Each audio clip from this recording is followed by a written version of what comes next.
안녕하십니까. 저는 지금 나이를 벌써 40을 넘긴 검은 머리만큼이나 흰머리가 부쩍 많아진 여자입니다. 제 기구한 인생이 달라지기 시작한 건 고작 몇 년 되지 않았습니다. 저는 몇 년 전 달라진 인생을 살기 전까지 정말 힘들게 살아왔습니다. 하루하루 눈을 뜨는 게 두렵고 치가 떨릴 정도로 말입니다. 저는 왜 항상 힘든 일은 저에게만 찾아오는지, 제가 전생에 무슨 죄를 지었길래 이 모양 이 꼴로 살아야 하는지 고민이 많았습니다.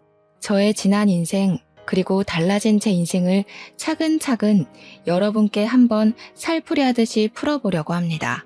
제 이야기를 끝까지 들어주시고 저의 내일을 함께 응원해주시면 감사하게 생각하겠습니다.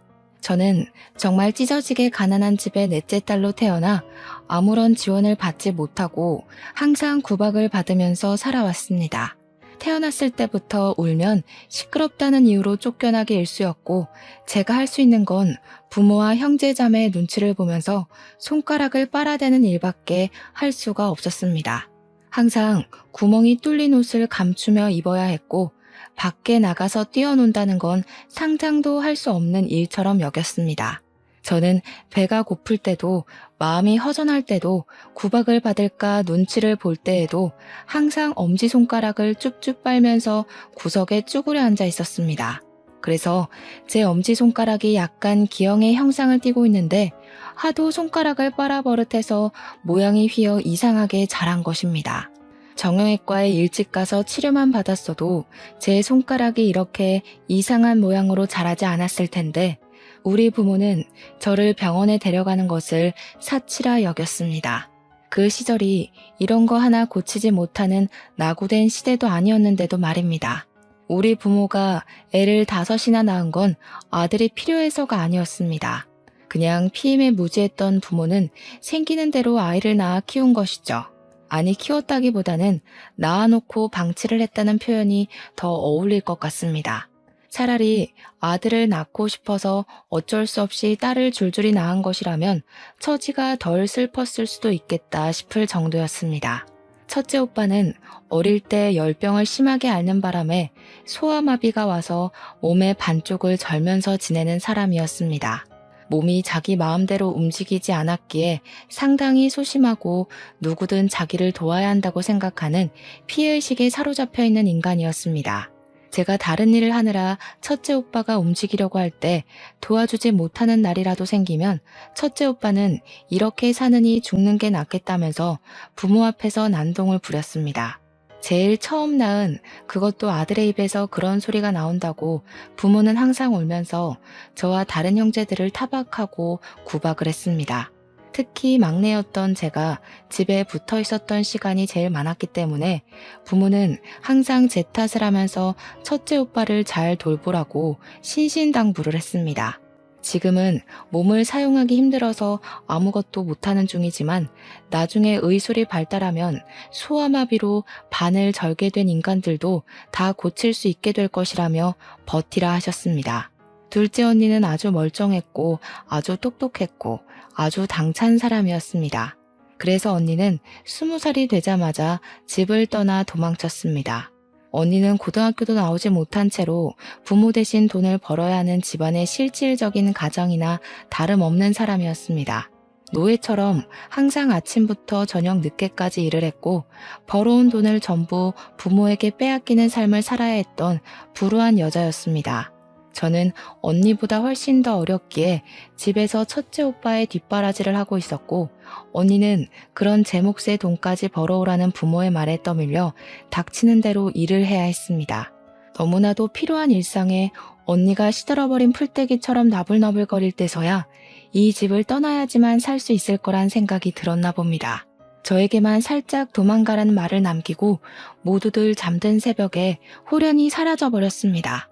둘째 언니가 도망을 쳤다는 사실을 알게 된 부모는 분노했고, 밤이고 낮이고 언니가 떠난 대문을 향해 저주를 퍼부었습니다.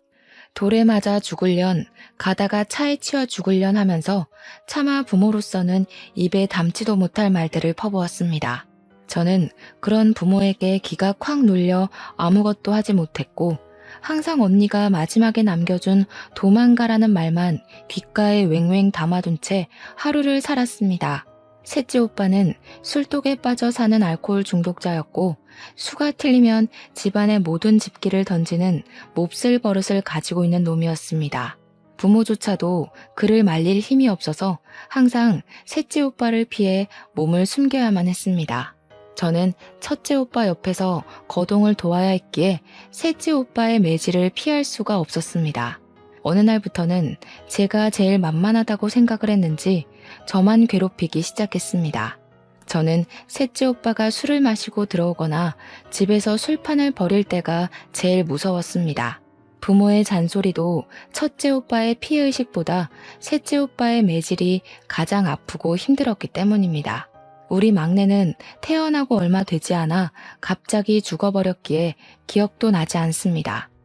그러다 보니 세월이 지나 제가 17이 되었을 때부터 이 집안에서 일을 할 수 있는 사람은 오로지 저 하나뿐이었습니다.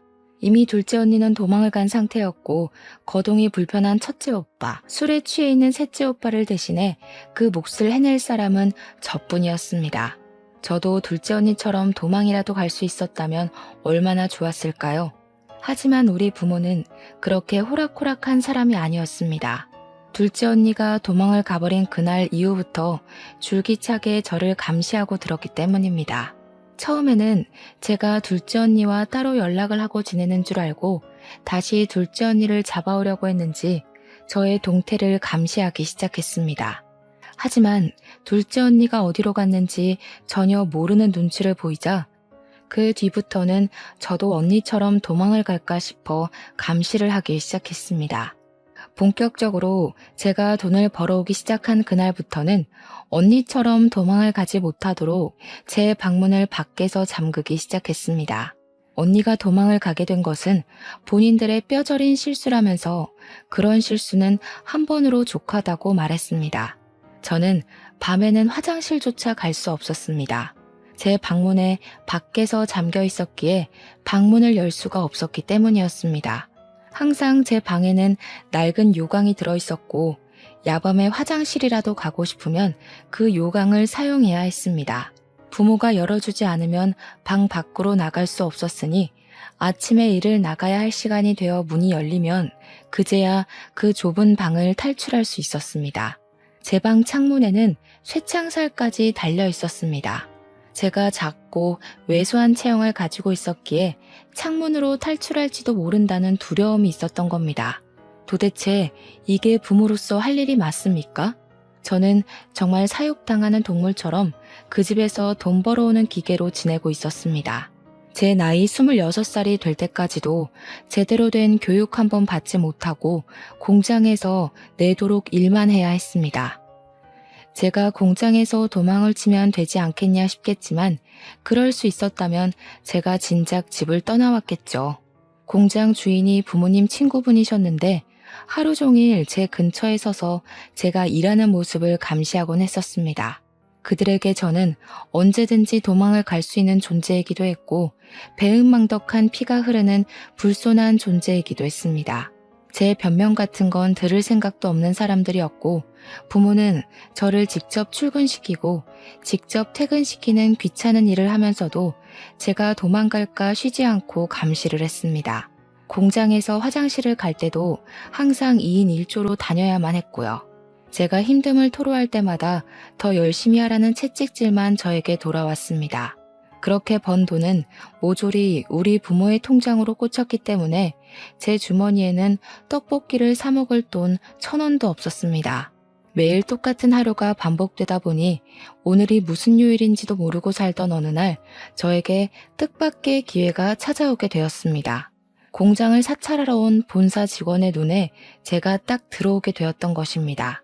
근속도 매우 좋고 야근이고 특근이고 빠짐없이 참여하고 공장에서 저만큼 오랜 시간 꾸준히 일을 했던 사람도 없었던 것입니다. 제 나이 17살 때부터 일을 시작했으니 10년이나 단 하루도 쉬지 않고 근속을 이어간 아주 성실한 인재였던 것입니다. 그러니 본사 직원이 제 근속을 보고 스카우트 제안을 해온 것입니다. 월급을 올려줄 테니 수도권으로 올라올 생각이 없냐는 것이었습니다. 월급이 지금보다 오른다 한들 제 주머니 속으로 들어오는 것이 아니었기에 제겐 그리 솔깃한 제안은 아니었습니다. 특히 우리 부모는 제가 도망을 가기라도 할까봐 죽어도 안 된다고 했는데 본사 직원은 이상하게도 저에게 집착을 하기 시작했습니다. 본사 직원이 뭐가 아쉬워서 저를 자꾸 데리고 가려고 하는지 이해할 수 없었는데 저도 하루 이틀 생각을 해보니까 본사로 가게 된다면 이 지긋지긋한 생활을 청산할 수 있을 것 같았습니다. 일단 부모의 감시를 피하기 훨씬 쉬워질 테고 부모의 두려움처럼 제가 도망을 갈 수 있는 틈이 생기지 않을까 싶었던 것입니다. 쭉 포기하고 있었던 제 삶에 한 줄기 빛이 들어오는 듯한 착각을 하게 되었습니다. 저는 본사 직원에게 몰래 가고 싶은 마음이 있으니 우리 부모를 조금만 더 설득해달라고 부탁을 했고 본사 직원은 의아해하면서 저희 집을 방문했습니다. 제 의지만 있으면 충분히 수도권 공장으로 옮길 수 있는데 왜 그 나이를 먹도록 부모의 허락이 필요하다고 하는 건지 이해를 하지 못한 것이겠죠. 하지만 본사 직원이 집을 방문해서 부모에게 이야기하러 왔다가 집안 꼴을 보고 무척이나 놀란 것입니다. 술에 취해서 부모도 못 알아보는 둘째 오빠와 몸이 병신인 첫째 오빠, 거기다가 제 방문 바깥에 달린 걸쇠를 보고 얼굴이 점점 굳어가더군요. 당연히 제가 학대를 당하고 있다고 생각을 했던 본사 직원은 바로 경찰에 신고를 했고 경찰이 집에 방문해서 제 방의 걸쇠와 제 방 창문의 쇠창살을 보고 사진을 찍더군요. 제 증언을 토대로 제가 오랜 시간 학대를 당하고 있었다 판단한 경찰은 부모를 고소하자고 했고 저는 든든한 그들을 방패 삼아 부모를 고발하게 되었습니다. 하지만 우리 부모는 예상보다 훨씬 뻔뻔한 사람이었습니다. 재판부에서도 저의 편을 들어주지 않아 감옥에 가지 않고 집행유예로 풀려나게 되었어요. 꼼짝없이 그 집에 갇히게 되겠구나 하고 생각했으나 한 가지 다행인 건 저에 대한 접근 금지 조치가 취해졌다는 것이었습니다. 하지만 우리 부모의 협박은 계속되었습니다. 저와 접근을 할 수 없으니 꾸준히 다른 사람을 통해 수도권으로 올라간다 하더라도 돈을 보내라는 협박을 했습니다. 돈을 보내지 않으면 어떻게 해서든 저를 찾아가 죽여버릴 거라며 협박을 했습니다.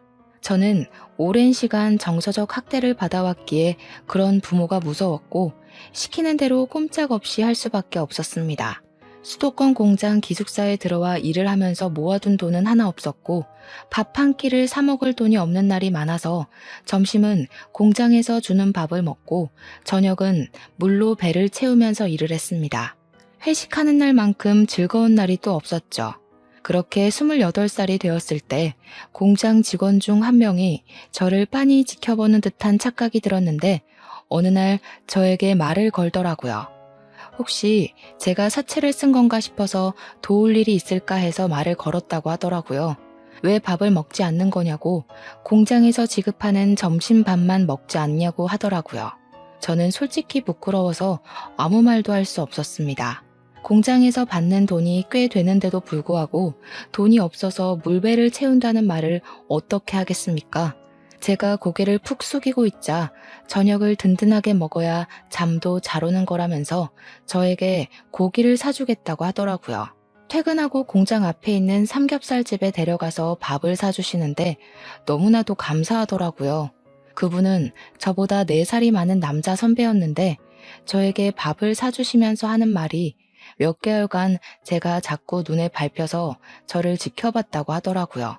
저는 남에게 관심이라는 걸 받아본 게 처음이었던지라 너무나도 그 작은 관심이 좋아서 술을 마시고 제 이야기를 줄줄 늘어놓기 시작했습니다. 그러니 깜짝 놀라면서 접근 금지인데다가 찾아올 수도 없는 사람이니 겁을 먹지 말라고 걱정하지 말라고 하더라고요. 돈을 안 붙여도 되지 않겠냐고 기숙사 자체도 외부인이 들어올 수 없으니까 급여 통장부터 바꿔버리라고 했습니다. 제 노력으로 번 돈을 왜 가족에게 전부 쏟아붓고 있냐고 그렇게 한다고 한들 그 사람들이 감사해할 것 같냐고 하면서 미련하다 하더라고요. 제 통장이랑 카드를 부모가 들고 있다고 하니 통장을 새로 발급받아서 급여 통장을 바꾸면 된다고 어려운 일이 아니라고 했습니다. 저는 부모가 원하는 대로만 살아왔기 때문에 그런 사실을 하나도 몰랐던 것이었습니다. 저는 결국 그 선배의 도움으로 통장을 새로 발급받을 수 있었고 새 통장으로 월급 통장 또한 교체를 하게 되었습니다. 선배는 저에게 휴대폰 번호도 바꿔버리는 것이 좋겠다고 했고 인터넷에 들어가서 손쉽게 번호도 바꾸어 주었습니다. 그리고 경찰서에 다시 찾아가서 접근금지 연장 신청을 하라고 하더군요. 저는 접근금지 연장 신청이라는 게 있는지도 몰랐기 때문에 경찰서에 찾아가 이것저것 물어보았고 학대 이력과 집행유예 기간을 인정받아 접근금지 기간을 연장시킬 수 있었습니다. 그 모든 일이 일사천리로 이어지자 부모는 공장으로 전화를 해서 저를 당장 바꾸라고 고향으로 내려오게 하라고 난리를 쳤습니다. 하지만 부모의 생때는 저에게나 통했던 것이지 남들에게는 그냥 정신 나간 진상인간들로밖에 보이지 않았던 것입니다.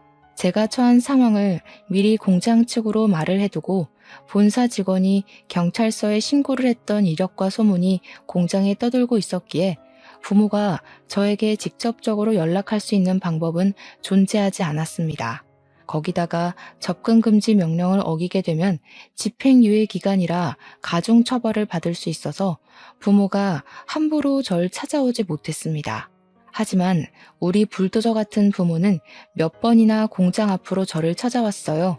물론 저를 만나지는 못했습니다. 공장 특성상 관계자 이외에는 출입이 금지되어 있었기 때문에 부모는 허공에 대고 제 욕을 하고 사라지는 일밖에 할 수 없었네요. 월급날 저는 처음으로 제 통장에 찍힌 260만 원을 보고 너무 놀라서 눈물을 줄줄 흘렸습니다. 저는 그 돈을 어떻게 써야 하는지도 몰라서 그냥 제가 너무너무 먹고 싶었던 떡볶이를 사 먹었습니다.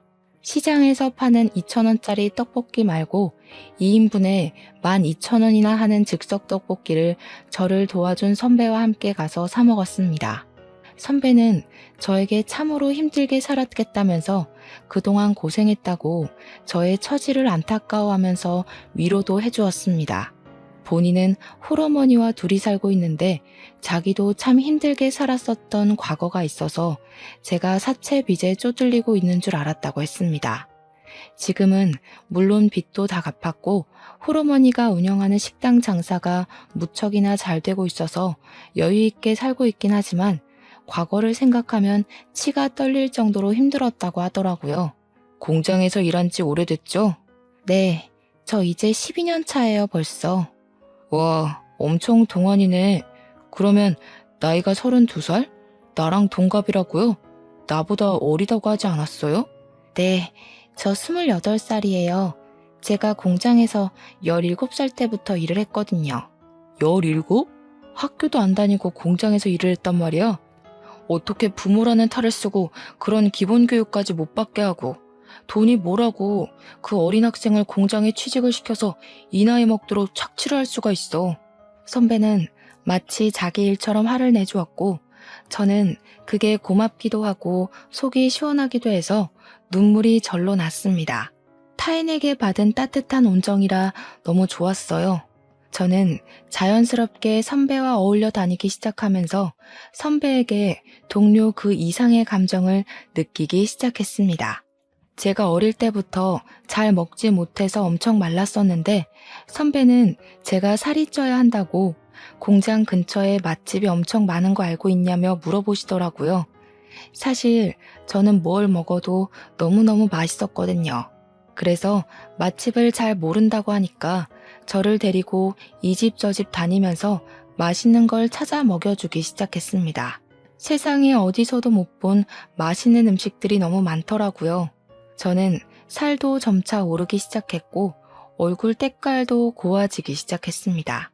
피쩍 말랐을 때는 인기도 없었고 누가 먼저 말을 걸거나 하는 일이 없었는데 오히려 살이 좀 붙고 얼굴 안색이 좋아지고 하니까 사람들이 따라 붙더라고요. 공장 남자 직원들에게 선물도 처음 받아봤다니까요. 그러니까 선배가 저한테 그런 말을 하더라고요. 자기 눈에만 보기 좋아진 게 아닌 것 같아서 조바심이 난다고. 자기랑 연애 한번 해보자고요. 주말마다 만났는데 그게 데이트였다는 건 알고 있냐고 하면서 앞으로도 자기랑만 데이트하자고 하는데 부끄럽지만 참 좋더라고요. 그렇게 저희는 연애라는 걸 본격적으로 시작했고 꼬박 1년을 만난 뒤 결혼을 하기로 결심을 가지게 되었습니다. 저는 식당을 운영 중이라는 시모의 가게에 찾아가서 인사를 드리게 되었는데 시모의 첫인상이 너무나도 무서워서 바짝 쫄았습니다. 얼굴에 심술이랑 욕심이 덕지덕지 붙인 인상이었는데 마치 우리 엄마를 보는 듯한 기분이 들어서 마음 한구석이 콩닥콩닥 걸렸습니다. 제가 인사를 드리고 나니까 갑자기 저한테 손이 좀 빠르냐고 물어보시더니 일을 도우라고 하면서 앞치마를 툭 던지시더라고요. 제가 늘 집에서 학습이 되었던 복종 반응이 있었기 때문에 아무렇지 않게 앞치마를 맸습니다. 그러니 남편이 저한테 지금 뭐 하는 거냐고 당장 앞치마를 벗으라고 이야기를 하더라고요. 시모를 향해서 인사를 드리러 온 거지 일하러 온 게 아니라면서 딱딱하게 얼굴을 굳히고 이야기를 했습니다.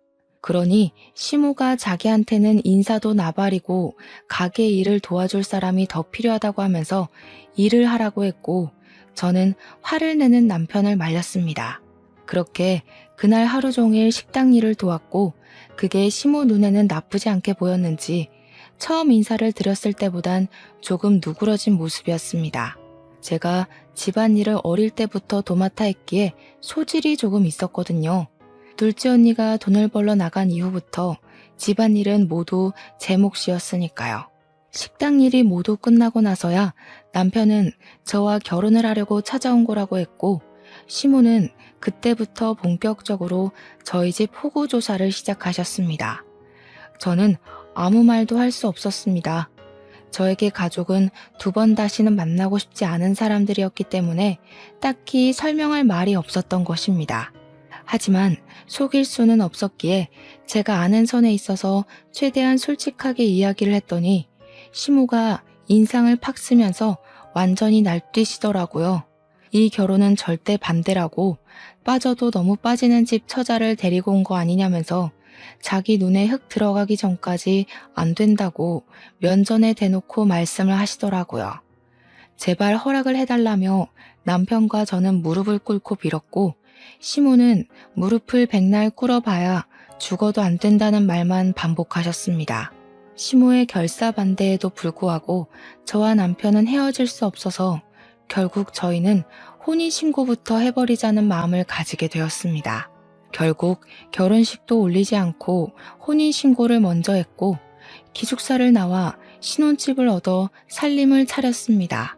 당연히 이야기를 전해들은 시모는 머리를 싸매고 누웠고 저희 신혼집을 찾아와 세간 살림을 다 뒤집어 엎으면서 화를 내셨습니다. 지금이라도 혼인신고 취소하고 엄마가 골라주는 여자 만나서 장가가라고. 하필이면 만나도 저런 불행덩어리를 만나. 시모의 말에 상처를 받았지만 저는 포기하지 않고 시모에게 잘 보이고 싶어서 열심히 노력을 했습니다. 시모의 음식점 장사가 엄청나게 잘 되고 있었기 때문에 항상 일손이 부족했거든요. 일하는 사람들이 꽤 있음에도 주방 일은 항상 밀려 있었습니다. 그래서 저는 일부러 주말에 공장을 쉴 때마다 시모의 가게에 찾아가서 일을 하기 시작했습니다. 처음에는 주걱으로 제 등을 때리면서 나가라고 꼴도 보기 싫다고 혼을 내셨지만 제가 꿋꿋하게 버티면서 꾸준히 찾아와 일을 하니까 일을 하는 동안에는 내버려 두시더라고요. 저는 예쁨을 받으려고 노력하는 짓을 금방 그만두었지만 꾸준히 식당 일은 도우면서 남편 얼굴에 먹칠은 하지 않으려고 노력했습니다. 그렇게 애매하게 허락을 받은 것도 아니고 내쳐진 것도 아닌 채로 주말마다 열심히 일을 하고 있었던 어느 날이었습니다. 그날은 평일에 하루 미뤘던 연차를 쓰고 시모 식당에서 일을 하고 있었는데 시모가 어느 테이블에 가더니 너무 반갑게 인사를 하시더라고요. 우리 공무원 선생님들 하면서 밥 먹으러 왔냐고. 저에게는 한 번도 보여주신 적 없는 살가운 얼굴을 하시더라고요. 슬쩍 보니까 대여섯 명이 밥을 먹으러 왔는데 시모 말에 의하면 공무원으로 일하는 사람들인 것 같더라고요. 우리 공무원 선생이랑 우리 아들이랑 결혼했으면 너무너무 좋았을 텐데 말이야. 그러니 여자 공무원이 자기 남자친구 있다고 아드님도 좋은 사람 만나겠죠 하면서 말을 돌리시더라고요. 저는 씁쓸한 마음을 감추고 공무원이 안정적인 직장이긴 하지 하면서 속내를 삼키고 있는데 슬쩍 본 얼굴이 이상하게 낯이 익더라고요. 가까이 다가가서 보니까 글쎄 연락이 끊긴 지 십수년이 지난 우리 둘째 언니가 떡하니 앉아있는 게 아니겠습니까? 제가 놀래서 언니 하고 부르니까 언니도 눈이 커다랗아져서는 진서야 하면서 제 이름을 부르더라고요. 언니, 우리 진이 언니 맞아? 언니, 아이고 진서야, 어떻게 살았어? 여기는 어떻게 온 거야? 가족들 전부 이쪽으로 이사 온 거야? 그런 거야? 아니야 언니, 난 집에서 도망쳤어. 혼자 여기 와서 지내고 있고. 주변 사람들이고 시모고 전부 둘이 어떻게 아는 사이냐고 궁금해했고 둘째 언니는 제가 친동생이라며 저를 소개해 주었습니다. 언니는 그동안 궁금한 게 많았는지 저에게 어떻게 살았던 거냐고 저를 두고 혼자 도망치는 게 너무나도 마음에 걸렸다면서 눈물을 글썽였습니다. 저는 저기 길 건너 공장에서 일을 하고 있고 여기는 우리 시어머니 가게라고 이야기를 하니까 결혼까지 한 거냐면서 무척이나 놀라더라고요. 슬쩍 시모를 바라보고 반대가 좀 심하셔서 혼인신고만 하고 같이 살고 있다고 하니까 시모가 멋쩍어 하면서 무슨 말을 그렇게 하냐고 하더라고요. 언니가 반대라는 말에 눈을 뾰족하게 뜨더니 시모한테 한 소리를 하더라고요. 사장님, 아니 사돈어르신, 지난번에 음식점 위생 문제로 큰일 치를 뻔하셨던 거 기억하시죠? 그거 저희 공무원들이 지역 발전을 위해서 주위 상권들 전부 최대한 유하게 마무리해드렸고요. 그러니 시모가 우리 언니한테 쩔쩔매면서 잘 알고 있다고 이야기를 했습니다. 앞으로 우리 동생 시집살이 너무 시키지 마시고 잘해주세요. 우리 동생 정말 고생하면서 힘들게 컸습니다. 저는 언니가 제 편을 들어준 것에 감동을 받아 눈물을 찔끔 흘렸습니다. 그리고 언니에게 제가 당했던 일들을 전부 털어놨어요. 부모가 쇠창살을 달고 저를 감금시킨 것, 10년 동안이나 노동착취를 당했던 것들 말입니다.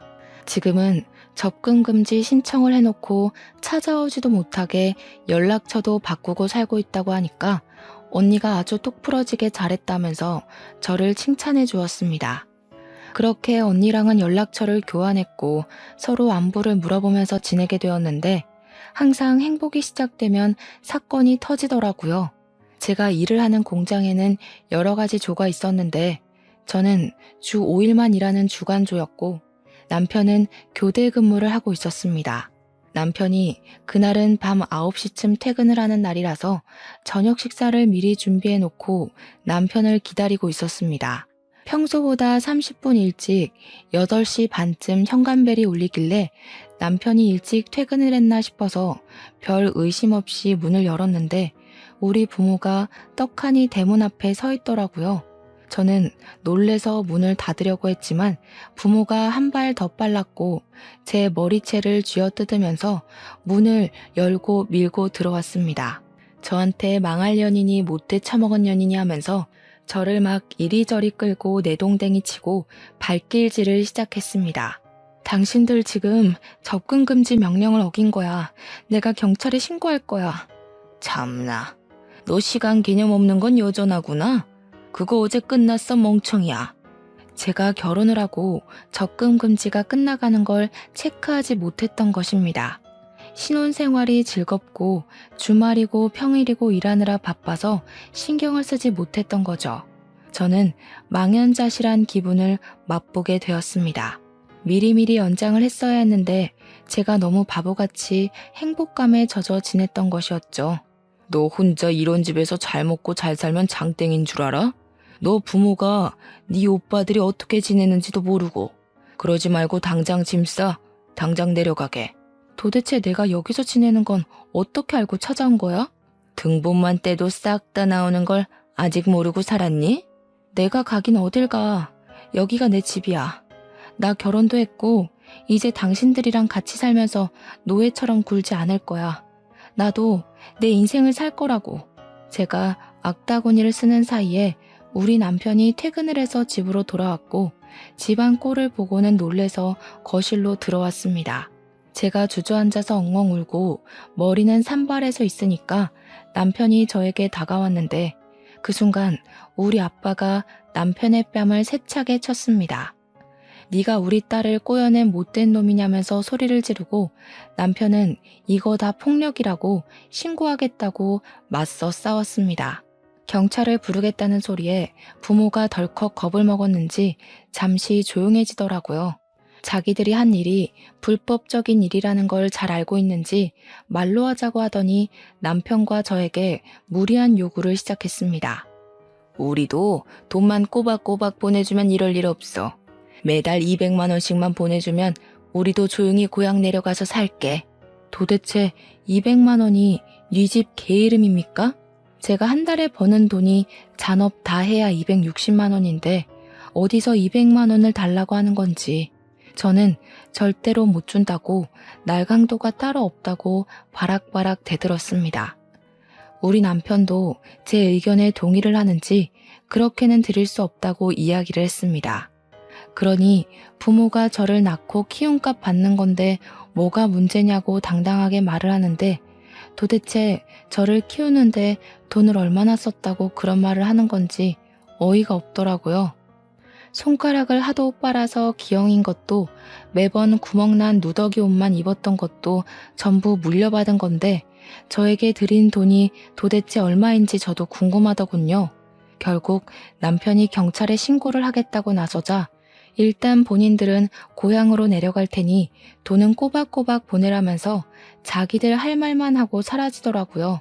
저는 결국 서러운 마음에 언니에게 이 이야기를 했고 언니는 저에게 등본 열람을 막아놨어야 하는 거라고 이야기를 해주었습니다. 저는 몰랐는데 가족 간에도 등본 열람을 하지 못하게 막는 방법이 있다고 하더라고요. 그러면 주소지도 감출 수 있다고요. 언니가 공무원이었기에 그런 부분은 빠삭하게 알고 있었던 겁니다. 언니가 대신 처리를 해주겠다고 해서 저는 언니에게 모든 일을 맡겼습니다. 그래도 이미 집이 들통이 났기 때문에 다시 찾아올 방법은 얼마든지 있었죠. 이를 어찌해야 하나 고민을 하다가 저희는 결심을 했습니다. 일찍 전세를 빼고 시댁에 들어가서 살기로 말입니다. 시모는 저를 보면서 별 지랄을 다 하게 만든다고 구박을 주었지만 저희가 먼저 살아야 하지 않겠습니까? 언제든지 부모가 저를 찾아와서 난동을 부릴 수 있다는 불안감을 가지고 살고 싶지 않았습니다. 그렇게 몇 주간 조용히 지내는 듯 했는데 제가 돈을 보내지 않자 부모가 또 찾아오고 말았습니다. 집을 찾아가도 사람 사는 냄새가 나지 않자 저희가 어디에 사는지를 알아내기 위해서 공장 앞에서부터 대기를 타고 미행을 하기 시작했던 것입니다. 저는 일찍 퇴근을 해서 부모와 마주치지 않았는데 우리 남편은 교대조로 근무하고 있었기 때문에 부모가 남편을 발견하고 미행을 했던 것입니다. 우리 남편은 그걸 집에 돌아오는 중간쯤에 눈치를 챘고 바로 시댁으로 오지 않고 빙빙 돌면서 부모를 따돌리려고 했습니다. 그러다가 결국 차도 앞에서 미행을 눈치챈 남편을 붙잡고 돈을 내놓으라며 실랑이가 벌어지게 되었던 것입니다. 우리 아빠가 계속해서 돈을 못 주겠다고 강짜를 부리자 열이 받아 남편을 확 밀쳤는데 그대로 도로에 떠밀리면서 사고가 난 것입니다. 신고를 받고 쌩하게 달려오던 큰 트럭에 우리 남편이 받치게 되었고 놀란 사람들이 119에 신고를 해서 긴급으로 이송이 되었지만 결국 그대로 눈을 감게 됐어요. 그곳이 큰 도로였고 트럭 운전수를 비롯해서 길거리에 있던 사람들이 전부 목격한 사실을 증언을 해주었습니다. 우리 부모는 상해죄가 아닌 살인죄로 재판을 받게 되었고 남편을 밀쳐서 사망하게 한 아빠는 징역 30년형을 받았습니다. 옆에서 같이 거들었던 우리 엄마는 끝까지 자기는 고의가 아니었음을 주장했지만 공모를 한 혐의가 인정되어 20년형을 받게 되었습니다. 둘 다 억울하다고 하면서 항소를 하겠다고 난리를 쳤지만 변호사 비용도 없는 그 인간들이 뭘 할 수 있겠습니까? 장애가 있는 아들이 있다고 눈물로 읍소를 하며 자기들이 20년, 30년 감옥에 살면 나라가 자기 아들을 죽이는 거라고 난리를 쳤습니다. 하지만 법원에서는 보호시설로 아들들을 옮기면 되지 않겠냐는 결정을 내리고 받아주지 않았습니다.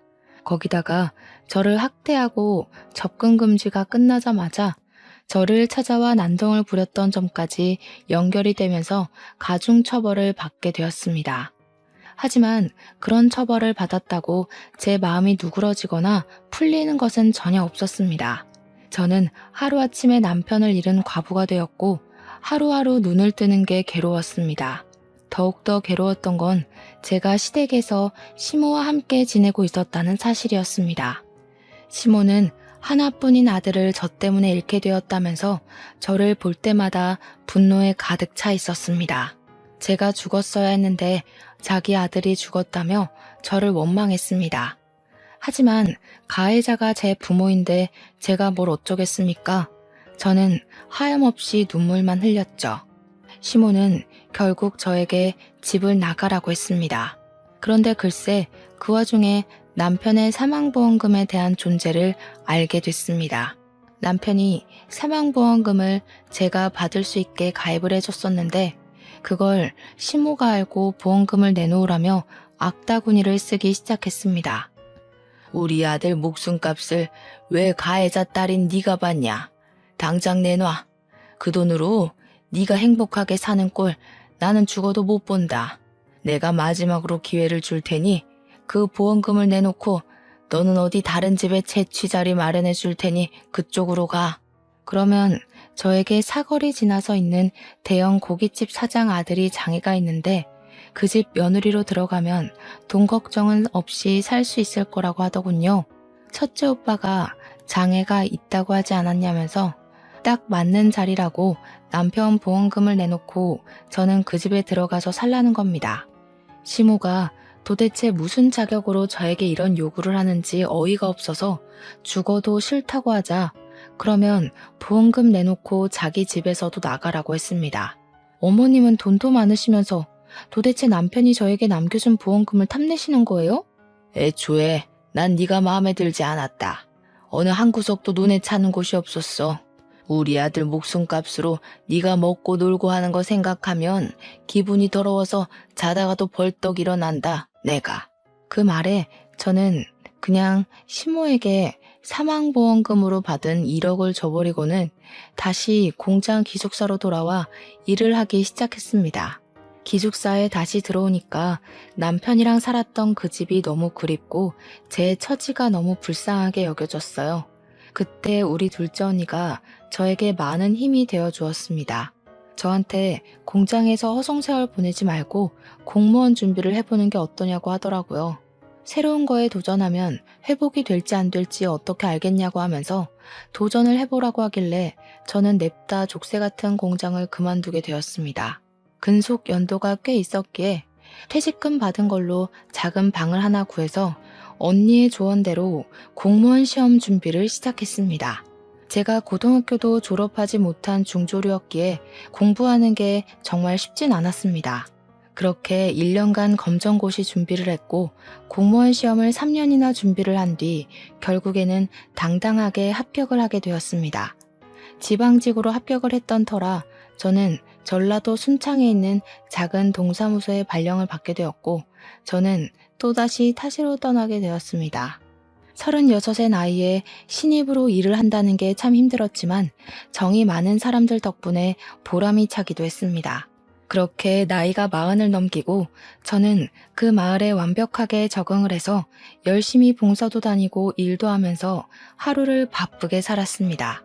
언니와는 간간히 연락을 하고 지냈고 여전히 그 동네에서 살고 있는 언니에게 많은 이야기를 듣게 되었습니다. 제가 제일 놀랐던 이야기는 시모의 식당에 불이 나는 바람에 갑자기 식당이 사라지고 어느 날부터 시모 또한 보이지 않는다는 이야기였습니다.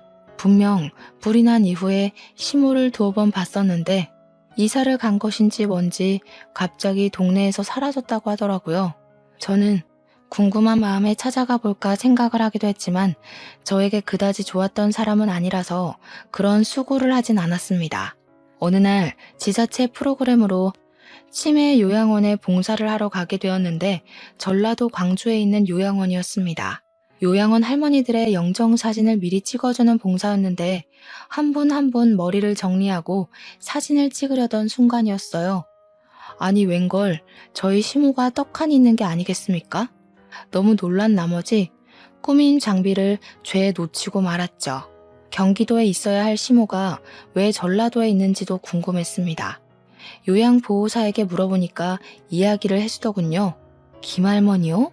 치매로 보호소를 전전긍긍하다가 여기로 오게 되었다고 하더라고요. 가족도 없고 며느리가 하나 있다고 하던데 등본 열람도 안 되게 해놔서 연락도 못했고요. 그 며느리가 바로 저 아니겠습니까? 시모가 치매라는 것도 너무나도 놀라웠습니다. 증상이 꽤 심해서 아예 기억을 못한다고 하더라고요. 저는 시모에게 다가가서 혹시 저를 알아볼까 싶어서 물어보았습니다. 혹시 저 알아보시겠어요? 너, 자개장, 건드리지 마. 너, 자개장. 저는 자개장을 외치는 시모의 증상이 정말 심하구나 싶었습니다. 그런데 갑자기 시모가 까만 동공으로 저를 빤히 보더니 누구세요? 하더라고요. 참 치매라는 게 무서운 거더군요. 한편으로는 짠한 마음도 들었고요. 32살부터 40이 훌쩍 넘은 시간까지 남편을 묻고 잘 살고 있었다고 생각했는데 시모를 보니까 또 남편 생각이 나더라고요. 치매로 모든 걸 잊게 된 시모가 부럽기도 했습니다. 그렇게 8개월이라는 시간이 지나는 동안 가끔 시모를 들여다보러 요양원에 찾아갔었는데 시모가 죽었다는 연락을 받게 되었고 저는 장례식에 참석을 했습니다. 제가 며느리였으니 사망신고도 하고 정리할 게 더 없나 시모의 통장을 살피는데 현금이 한 푼도 없더라고요. 이상했죠. 제가 남편 사망보험금도 1억이나 던지고 나왔고 시모 식당 장사가 꽤 잘 돼서 현금이 많았거든요. 거기다가 불이 나서 식당이 전소됐으니 화재보험 보상금도 받았을 거고요. 통장에 돈이 없으니 정리할 것도 없겠다 싶었는데 문득 시모 집이 생각이 나더라고요. 갑자기 치매 증상이 왔으면 집 정리도 못했겠다 싶어서 하루 연차를 내고 경기도에 있는 시모 집을 찾아가니 정말 뽀얗게 먼지가 쌓여 있었습니다. 내부 정리를 하고 집도 팔아야겠다 싶어서 정리를 시작했는데 구석에 자개장이 있는 게 아니겠습니까? 시모가 저를 보고 자개장 했던 것이 생각이 나서 이리저리 보니 자물쇠로 입구가 잠겨 있던 것이 녹이 많이 쓸어 살짝만 힘을 줘도 열리더라고요. 근데 그 자개장 안에 글쎄 현금 다발이랑 금괴가 있는 게 아니겠습니까? 저는 너무 놀라서 입을 떡 벌렸습니다. 시모가 은행도 못 믿은 건지 돈이 생기면 전부 금으로 바꾸고 현금을 다발로 모아서 넣어두었던 겁니다. 거기에는 남편의 사망보험금과 화재보험금까지 다 있는 듯 했습니다. 1kg짜리 금괴가 10개는 넘게 있었거든요. 저에게 마지막에 자개장이라고 외친 게 저에게 이걸 주려고 했던 건지 절대 뺏기지 않겠다고 한 건지는 모르겠지만 저는 그것들을 전부 들고 나왔습니다. 우리 남편의 목숨값을 찾았다고 생각하니 차마 쓰진 못하겠더라고요. 그래서 저는 제 노후 자금이라 생각하고 아껴 쓰고 남은 돈을 억울한 사람들, 저처럼 가족들에게 피해를 입은 사람들을 위해 사용하기로 마음을 먹었습니다. 제 기구했던 인생이 그 지기장 하나로 달라지기 시작했고 저는 그 이후 매년 기부를 하면서 지내고 있습니다. 지옥과도 같았던 인생이었지만 끝은 이렇게 꽃 만개하는 봄처럼 다가왔어요. 저는 저처럼 피해를 입은 사람들에게 희망이자 용기가 되길 바라는 마음으로 진심을 다해 봉사하고 기부할 생각입니다.